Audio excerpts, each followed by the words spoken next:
Welcome to the Keep Yours podcast, where we'll help you decode the complex financial system so you can better understand how to thrive within it. This is where you'll learn strategies and life hacks to stay out of debt, claim your financial power, and keep what's yours. Here's your host, David Bradshaw.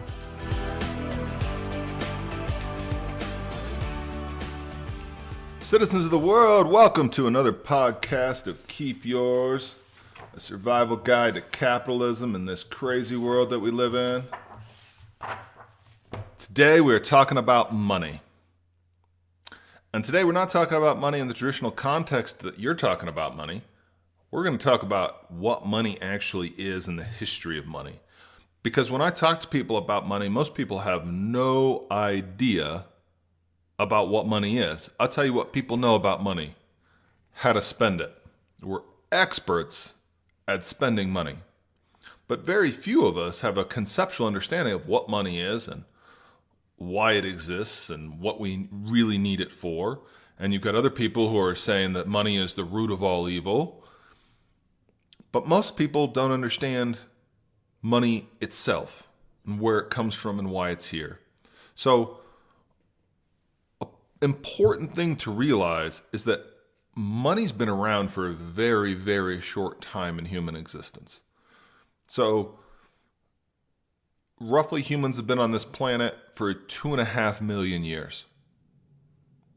And that's back to when it was Homo erectus and different human species, and the world was hunter-gatherers. And the world only ceased being hunter-gatherers about 10,000 years ago.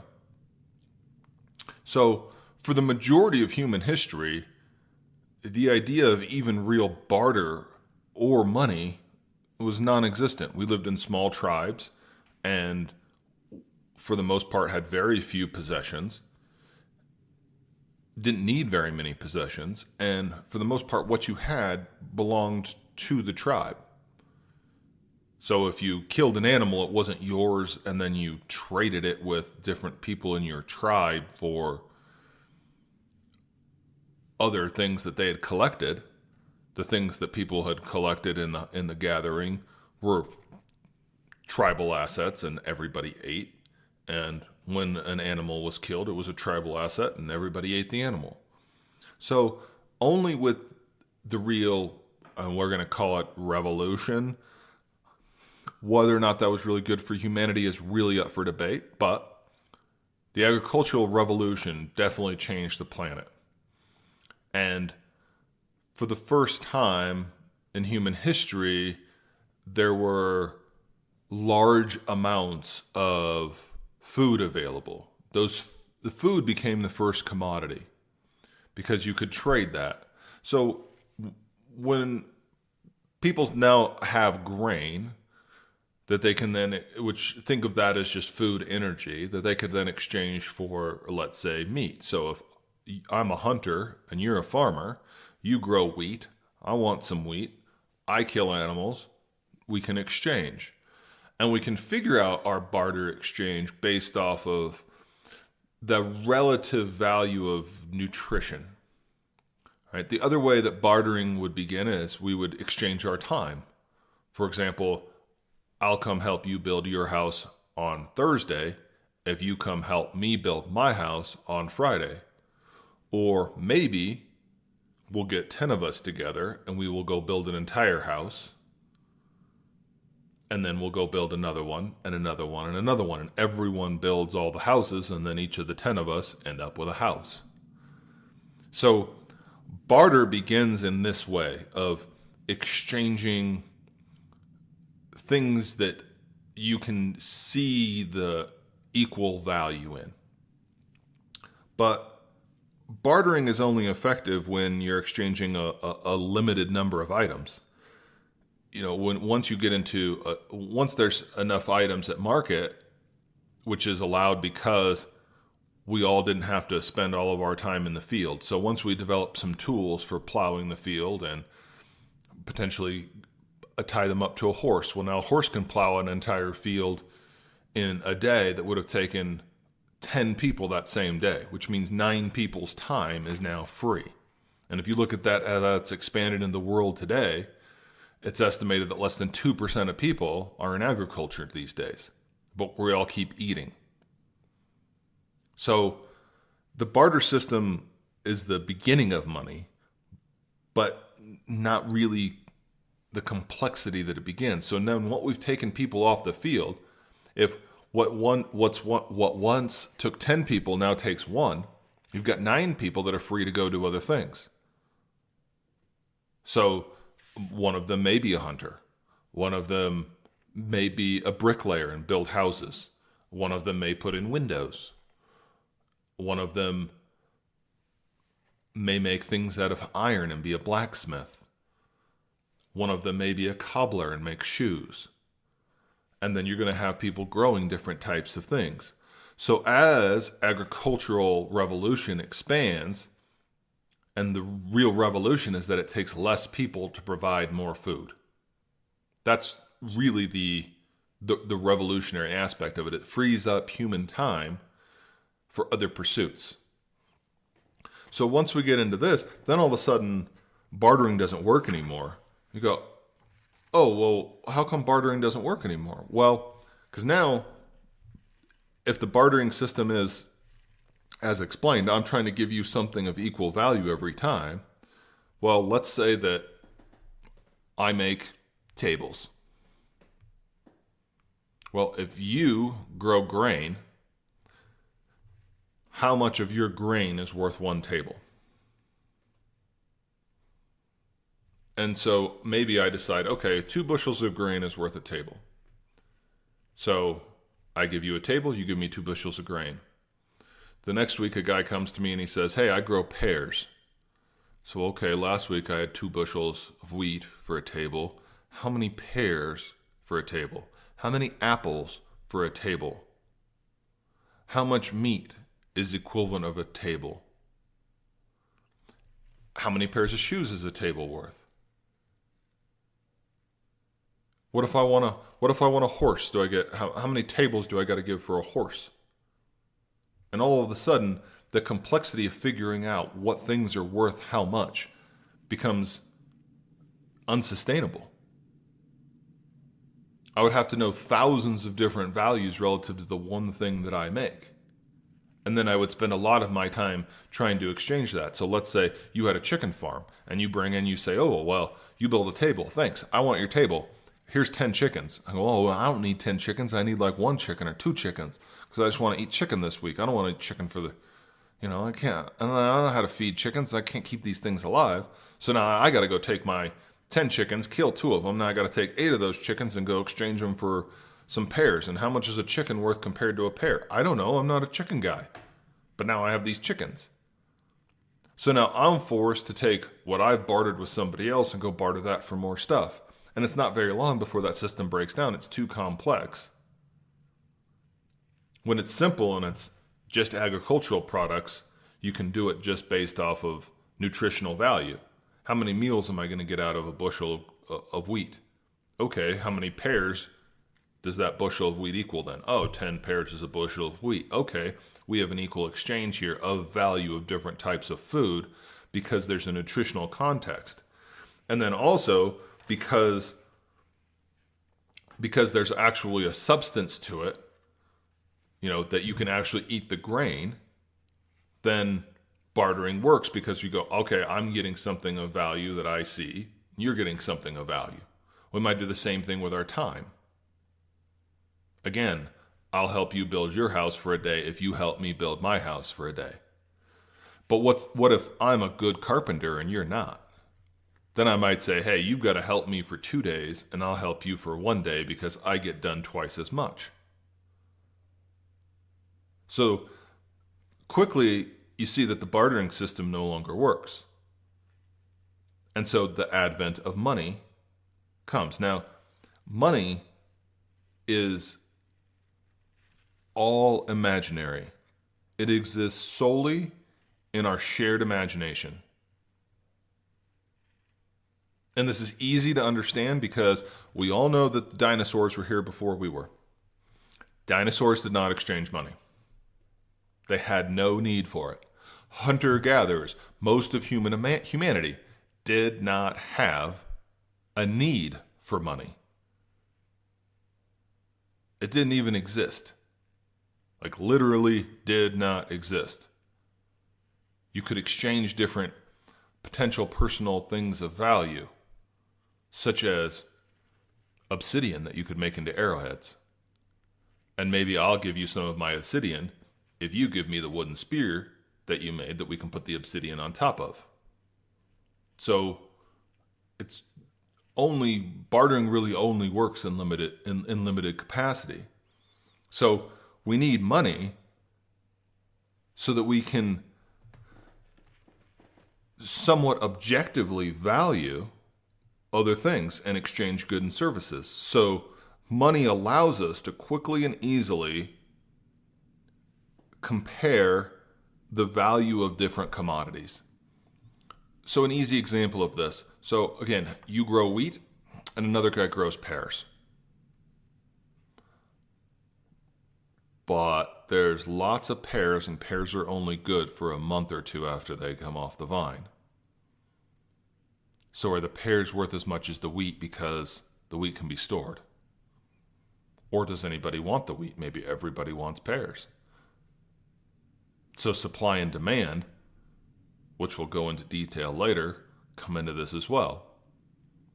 But money up front allows us to put different values on different things and not have to think about the bartering system, not have to think about how many chickens my table is worth. And then what am I going to do with those chickens? Instead, I can go, well, my table takes me 1 week to build it. And therefore, I am not willing to settle for any less than, let's just say it's $1,000 in today's world of currency. But what does that $1,000 get me? And this will explain to you why money has different values in different places, because what you can get in those places vary based off of what other things cost there and what people's time costs. And once you move into first world economies where we have roads and bridges and airplanes and buses and ships, things are more expensive. But you have the ability to get more done. So money that I make if I'm building tables in San Francisco, I can't charge $1,000 for a table if it takes me a week to make it, because $4,000 a month in San Francisco is only going to pay the rent, and I still need to eat, and I have to pay taxes. So I might have to charge $2,000 a month or $2,000 for the table. But based off of where I'm living and the need for those tables, I can set my own price. And we can easily exchange based off of the perceived value that each of us think that it is. So money's been around for longer than we think it has been. It's changed form, but it still hasn't been around for very long in human history. So again, we're talking about money really coming into its form with the Roman Empire, but people used to trade other things as currency. And those become like a staple value. Like, how much is a cow worth? Oh, well, if we can set a value on a cow, like a cow is worth 20 chickens. Now we have a relative index when we're exchanging a few things. In prison, cigarettes are traded all the time. Cigarettes are a commodity because they know what the price of a pack of cigarettes is in prison. So therefore, each cigarette itself connotates a value. And that's often what's bet or what's played for in poker is cigarettes. And they have a specific monetary value because that's literally what they cost. So if a pack of cigarettes costs $10 and there's 20 cigarettes in a pack, then each cigarette's worth 50 cents. So instead of if we're placing bets in a poker game in prison, one guy puts in $1, another guy puts in 2 cigarettes, that's the same. No one argues that because they also know that they could take those cigarettes and sell them for the money. Or they can smoke them themselves. You have the options.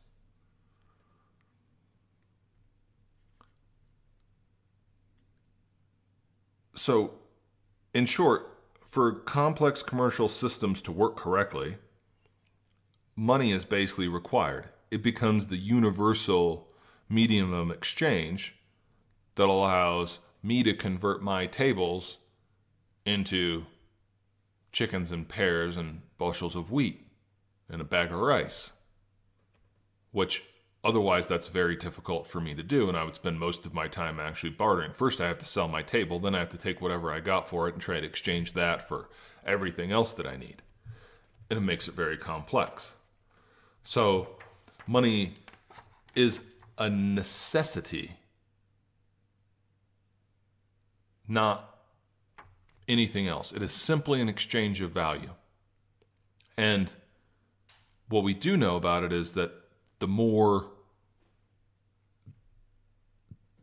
you're able to transfer value to many people, the more likely it is that you end up with more money, because that's how they transfer it back. So in today's economy, we have all sorts of things that are valuable, whether it's my advice from this podcast, whether it's a computer program that allows you to figure out where traffic's at and get to work faster. They now say time is the new money because in large part we equate wages to hours. Time itself, along with money, has also not been in the human construct for very long. Things used to be pretty much just seasonal based off of the 13 lunar cycles of the year and the seasonal changes when the sun hits the lowest point in December when it's darkest in the northern hemisphere versus the opposite when it hits that in June and it's the longest day of the year. But this idea of actually measuring minutes and hours, that hasn't been around for very long. But because of money, often hours and money go together as an exchange. And now we want to set lowest possible value on an hour of time, i.e. the minimum wage. Talk about that later. Let's get back to money. So money hasn't been around for very long, but we know that for our complex commercial markets to work, we need money as an exchange. So whether it starts with something that's of, a real biological value like food, and that becomes the first commodity, those become the first trades. Then it became precious metal. And precious metal is a loose term because why is it precious? When the conquistadors conquered America, they were seeking gold because gold was worth a lot in Europe.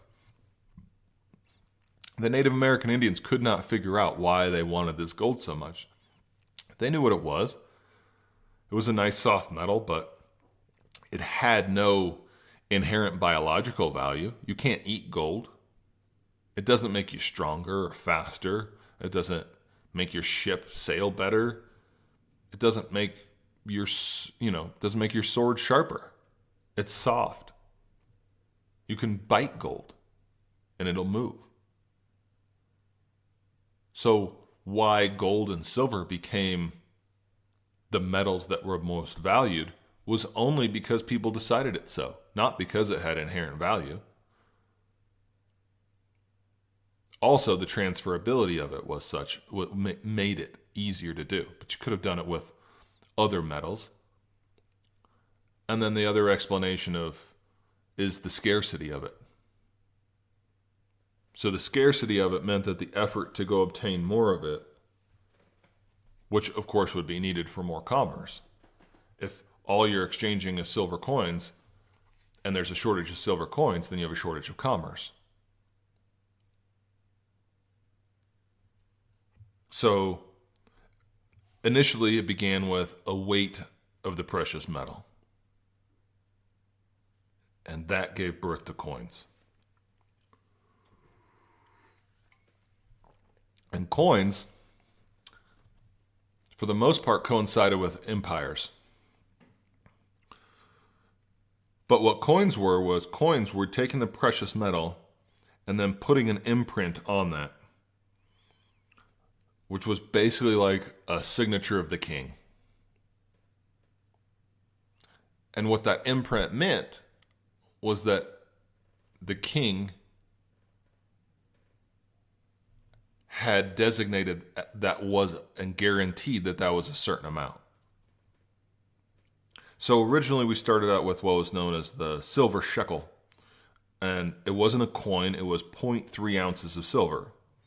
Well, now everyone needs a scale to measure out, well, is that 0.3 ounces? Is that 4 ounces? Is that 5 ounces? Do I have 1 shekel or do I have 1.2 shekels? What do I have here? I've got a chunk of silver. So what the coin was, they said, we're going to take a set amount of silver and we're going to stamp that. And then because of the stamp we put on that, you can trust that there's a set amount of silver in that. And that was the implied guarantee. And not even implied. The stamp itself is an implicit guarantee. It's a guarantee that that coin equals that amount of weight. We still have that today. You know, the American Eagle. It's a 1 ounce coin.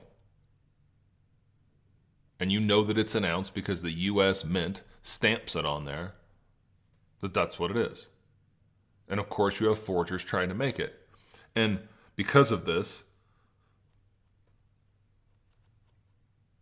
it's still this way today. It's a huge problem if people make false currency because that currency is not real. And so I'm sure back in the day of the kings, they would just kill people for that. Nowadays, we're a little more free about it. We just put people in jail. But it's a major problem. Fake currency is a real issue. And governments spend a lot of money and a lot of effort trying to ensure that their currency can't be faked. So as long as people trust that what the king put on the coin and that the coin was made right, then transactions in the market can happen very easily. Because we can all trust the set amount of coins equals a set amount of value, and that value then we can exchange over millions of different items or services.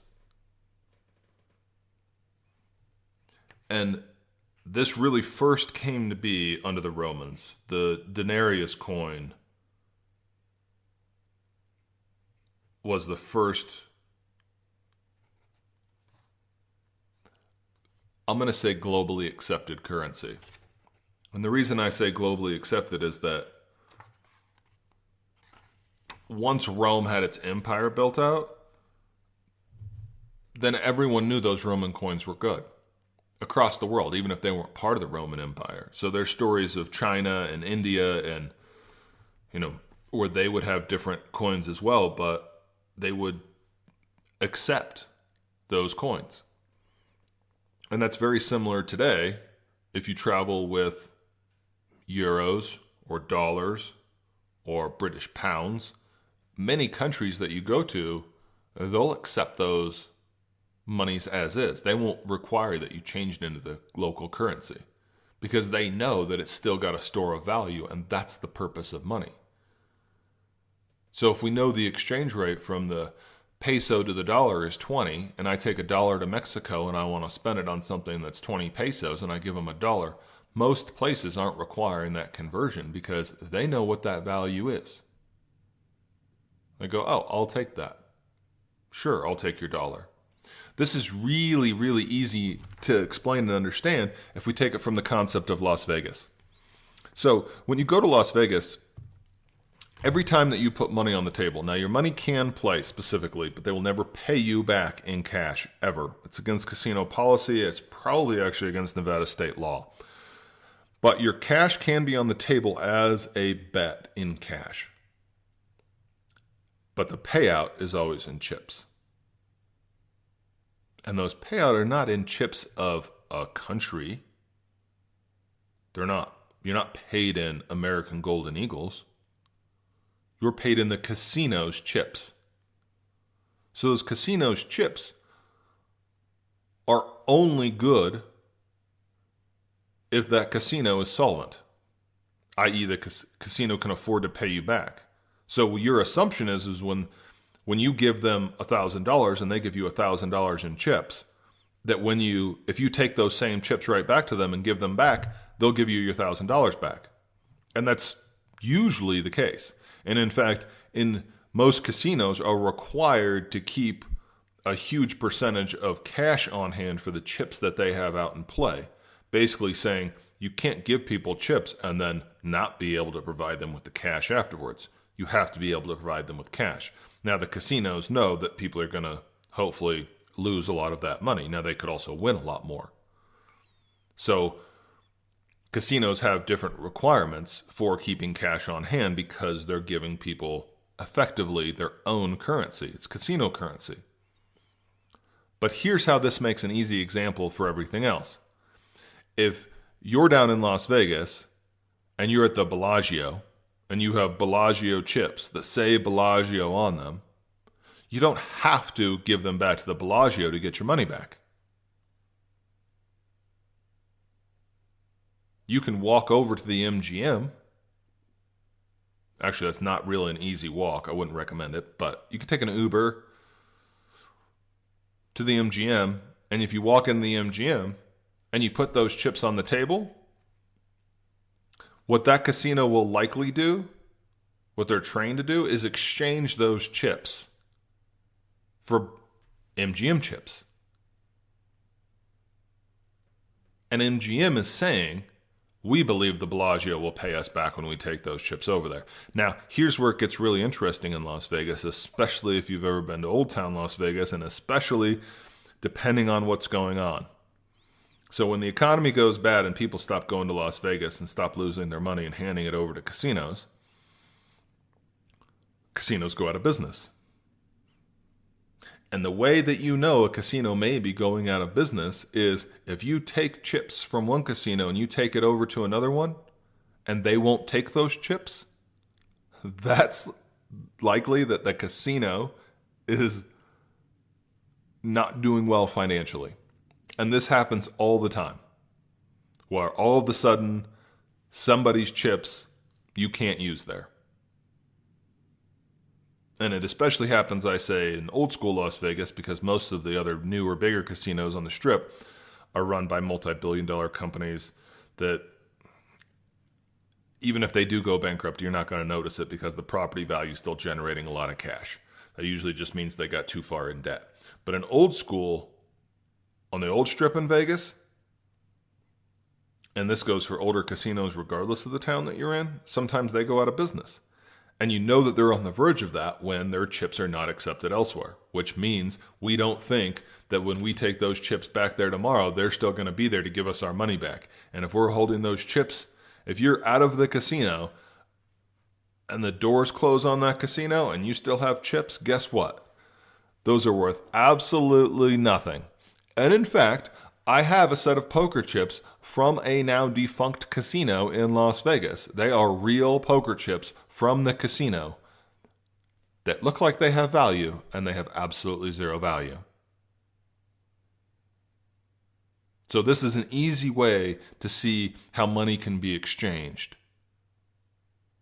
It happens in Las Vegas. Doesn't always happen. Most of the time, no problems. Most of the time, everybody else willing to accept each other's currency.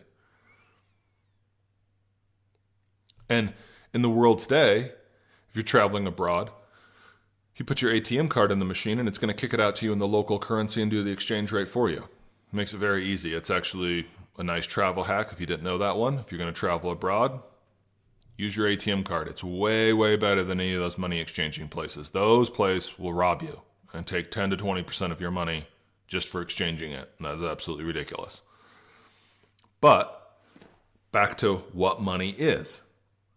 Okay, so the entire world doesn't necessarily work on any currency back and forth. Just like in Las Vegas, not any currency can go back and forth. Not all money is created equal and considered of the same value. But there are standards. For example, the gold standard that the U.S. used to be on, which meant that for every dollar they printed, there was a certain amount of gold in the depository. Now, no one's on that gold standard anymore. But certain currencies are believed to be strong. And much of that has to do with the governments behind them.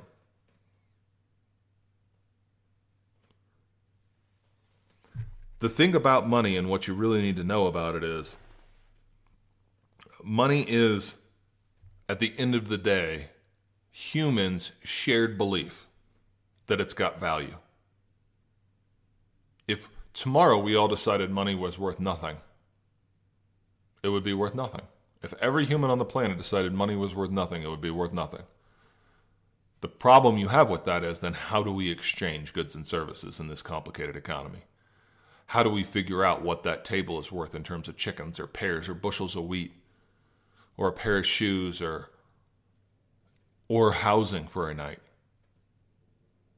If you want to go get a hotel room for a night, what do you have to bring to get that hotel room? And if multiple people are bringing the same thing, does the owner of the inn decide, I don't need any more chickens, so stop bringing me chickens. Your chickens are no good here. Well, what could I bring you that would allow me to stay, sir? Oh, we're short of sweet potatoes right now. If you had some sweet potatoes, that would be good. It just doesn't make sense. So we need money. This is why people would say, money is the root of all evil. Okay, well, what's our other option? Show me how this works another way. And they have this utopian idea that without money, every human will give to every other human what we all need to survive and thrive, and everything will be just fine. But that's never happened. And I don't believe that would happen. Because if I went out and worked and labored month after month to grow grain, and you just show up and be like, hey, I have some of that. Not going to happen. I'm not going to give that to you willingly. So we need money. And all it is a transfer of value. And it is because we all believe that it is. So the thing about money that's very interesting is, psychologically to you individually, we all realize that without our shared belief, we'd have no global trading system. So money also asks us to believe that the other person believe in it as well. So it's a shared belief.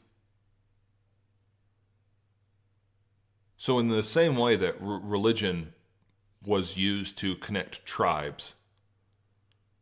So for example, in New Guinea, before any Western people ever set foot there, if two people of two different tribes met each other in the forest hunting, they would typically fight to the death. To try and prevent that, once we started into agrarian societies, well, it helps if we have something in common so we don't have an immediate fear of each other and want to kill each other. Religion helps in this considerably. So, if I believe in Jesus and you believe in Jesus, then when we meet each other, we don't have to say, hey, you're trying to take mine and I'm trying to take yours. We can say, hey, we both believe in Jesus. So money asks and requires us to believe that other people also believe in it. So it's the only trust system we have that breaches pretty much every cultural, religious, everything gap. It's a place where we all have agreed that money's going to have value. So money's got to have this value based off of a couple of basic principles. And the first is that it's convertible. So just as I talked about in a casino, if I go to a casino and get their chips and they're not convertible in the next casino over, well, now I've lost my faith in those chips.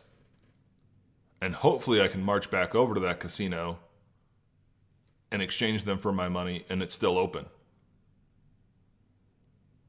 So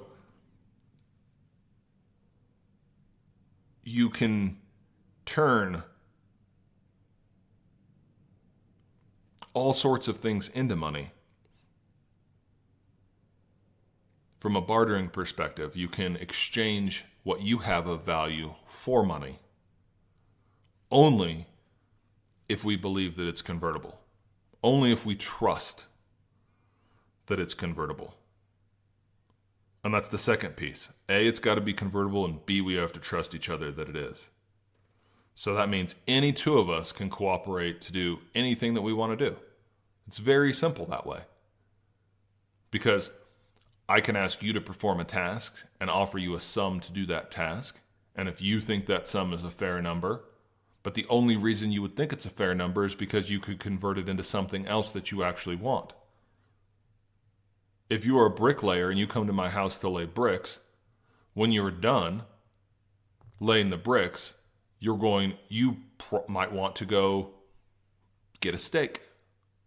So the money that I pay you for laying the bricks needs to be convertible into and accepted by the restaurant who's providing the steak. And if it's not, then it's going to be hard for us to conduct transactions. So when we have convertibility and when we have trust, the good side is we can conduct commerce. The bad side, and this is why people say it's the root of all evil, is that it creates corruption. It lends itself to destroying our personal relationships and basically just going to who has what money so I can get what I want. For example, how often have you lent a friend money and then they didn't pay you back? Now, if that same friend had just asked that you come over and help them repair a tire, you wouldn't have probably charged them for it. But if they borrowed $20 from you and they didn't pay it back to you, you tend to remember that and it sticks in your craw a little bit. So the idea of money is the root of all evil comes from these sorts of things that it can, erode our morality. We're not supposed to sell our children into slavery, but it happens. It's still happening today across the world. We just don't talk about it very much.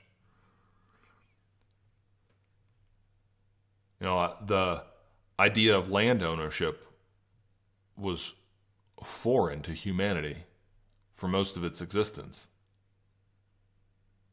Which makes sense because obviously you can't own the land. You're going to die. So you can't take it with you, therefore it's not yours. But in today's world, you can be the landowner with title. So while the money has to be convertible and the money we have to trust, money's also corroded our trust in each other. Will you pay me back if I loan you money? If you don't have any money, do I trust you? Or if you want me to do something, as long as you're paying me, I continue to do that. But if you run out of money to pay me, I'm probably not going to show up to work tomorrow. As a business owner, you come to realize that everyone thinks that if you run your own business that, you work for yourself. Only if you have no employees. And even at that, then you obviously have customers that you have to satisfy, so you're not working for yourself, you're working for them. When you've got a lot of employees, everyone thinks, they all work for you. But that's not really how it works. It's you work for them.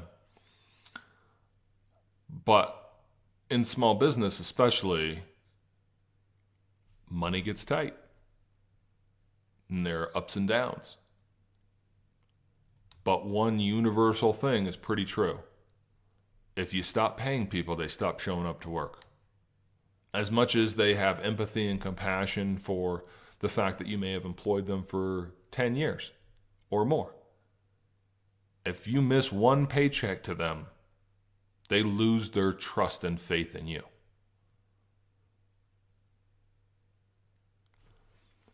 That's going to be a very important principle when we talk about credit later, because that's exactly why the way that people giving you credit view credit. As soon as you miss a payment, I lose my trust in you. As soon as you've run out of money, I've lost my trust in you. So, money has not been around for forever.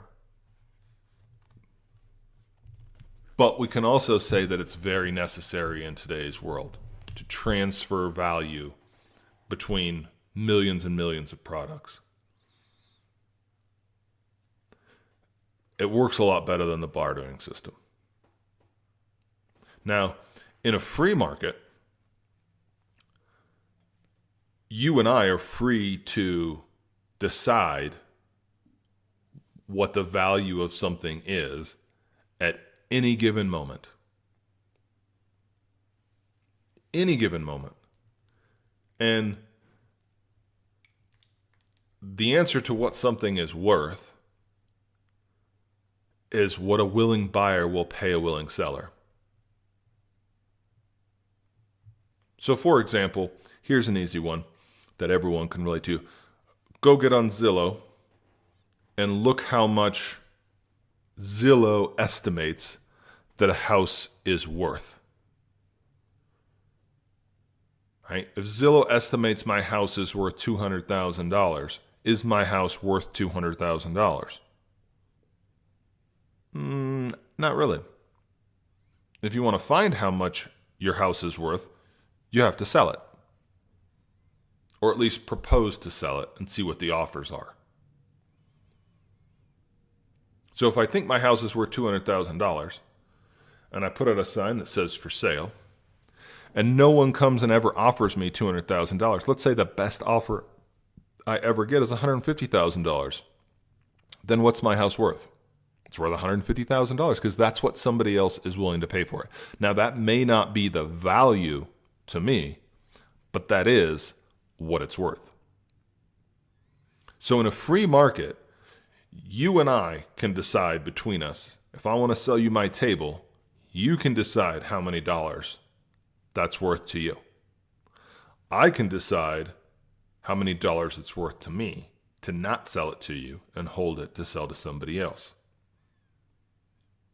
Now, when you're the one selling your product, you want to make it seem more valuable. So how do we increase the value of something? Well, we can do it strictly through propaganda. For example, Bitcoin's a nice example here. What is the value of Bitcoin? It's sort of exchangeable right now, but not really.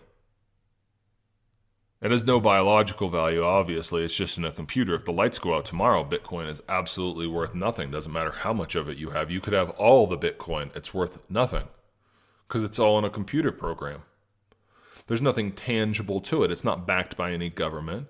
There's no guarantee, as there is with the currency, that says backed by the United States government or the Australian dollar backed by the Australian government.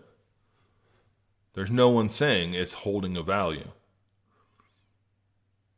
Now, people who have it want other people to believe it's more valuable. So they hype it up. Does it actually make Bitcoin more valuable? Well, it does if you can sell it. So what's a Bitcoin worth today? Well, it's worth whatever you can get somebody else to buy one from you for.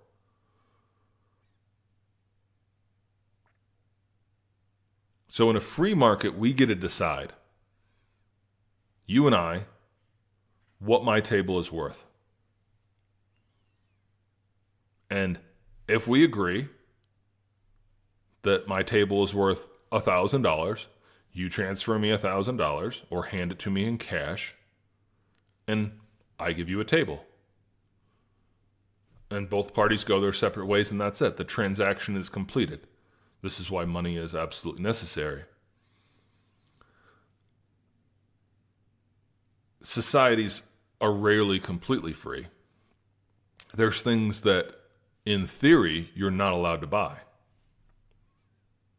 And gambling's an easy one.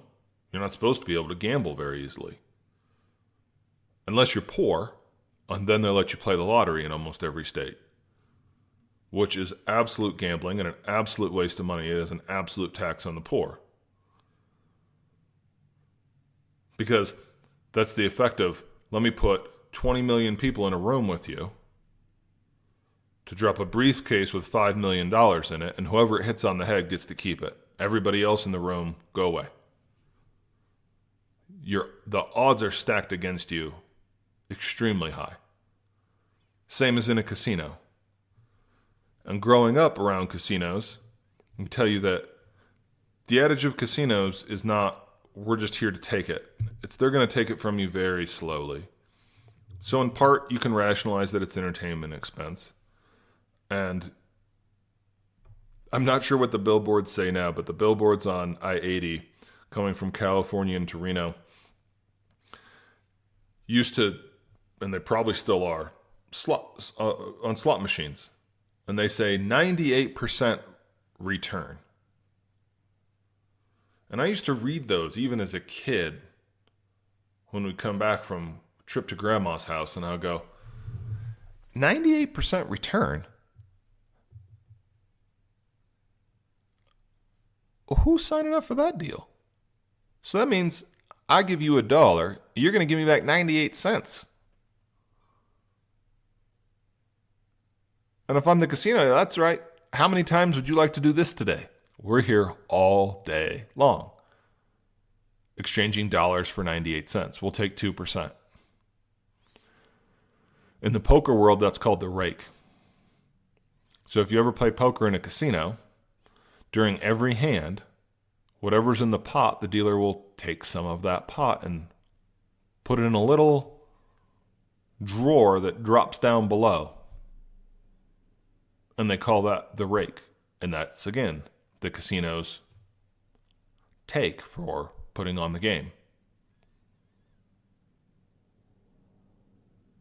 So casinos are there to slowly take your money from you and feed you free drinks and wait till you make some poor decisions and then take more of your money from you. But the adage in casinos has always been, it's not hard to win money in a casino because obviously they're giving out 98% of it back to you all the time. Well, that's not proportionally. It's not every dollar is 98 cents. It's, think of it this way, for every $1 million, they're going to give back 980,000. But that's not equally distributed. And in fact, there could be 10 of us who each walk in with 100,000 and only one person ends up with that 98,000 or 980,000. So one person ends up with a whole lot of money and everybody else is up with zero. And you have every other possible scenario in between, including the idea that everyone actually wins money. It's possible, but statistically unlikely, which is why the casinos were there. One of the great lessons that my father gave me growing up, we just stood there and looked at the casinos, and he said, how do you think that these got built? It's the same thing I think at the BMW dealership. How did this beautiful place get built? With the nice glass and sales rooms, and they offer you any and every beverage opportunity. How was this built? Oh, this is built by people giving them their money. By transferring them the value that they've gotten for other things that they've done. So money that's given to you for work that you've done is a transfer for the value that you are to have provided. This is what money is. It's how we transfer wealth. And if you're providing things that are considered of more value, you're given more money.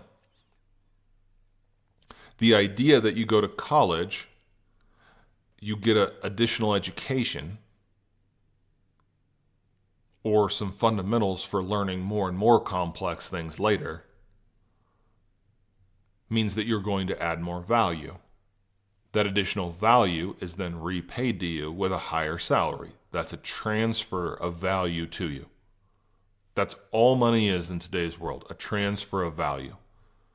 So if you're providing a lot of value, typically you make more money.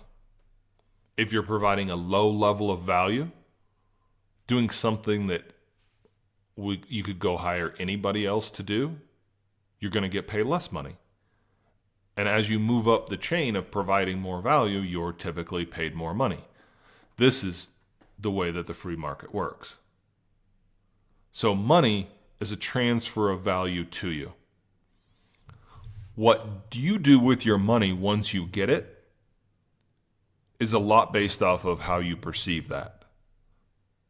If you put forth a lot of effort into getting that money, odds are you're not going to give it away very easily.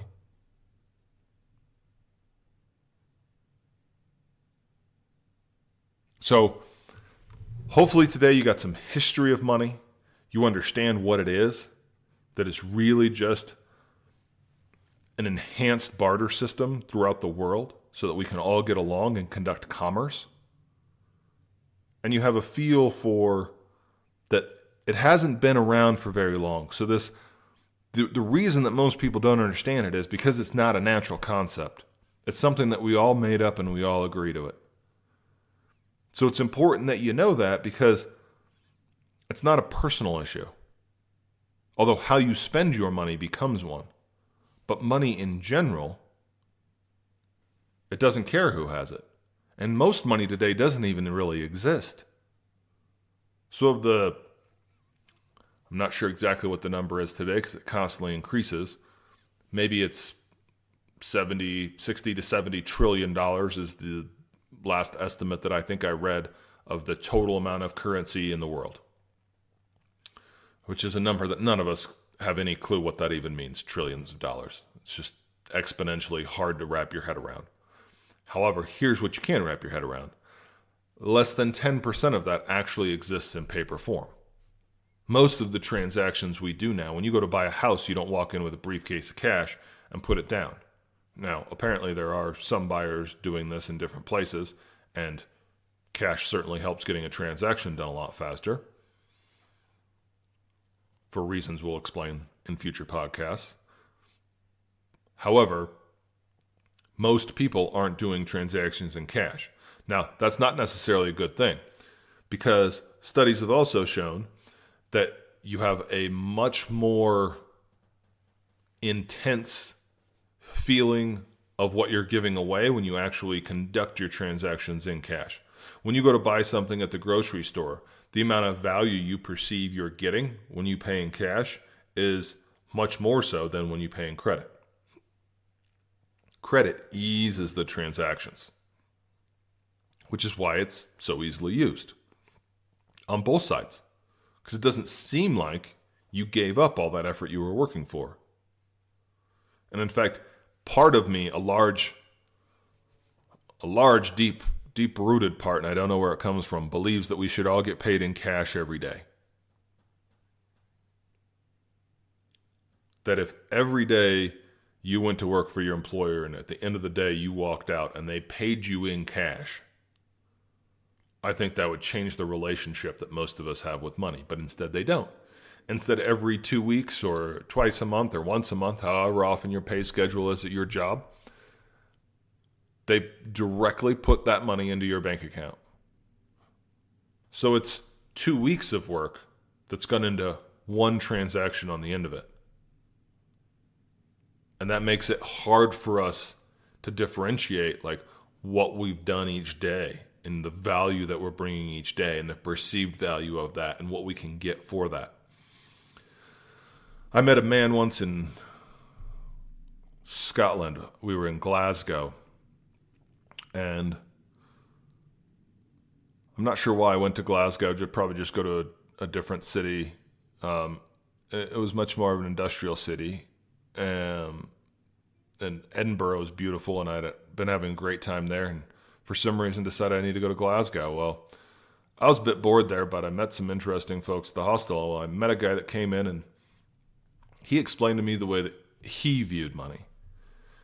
And he goes, I have a different concept of how I view what I'm making every day. He goes, and it just comes down to one simple thing: how many pints I can buy at the pub with what I made that day. And that's how I base whether or not I'm willing to do that job and whether or not it's paying well or not. And he said, because this shows you the relative concept of money.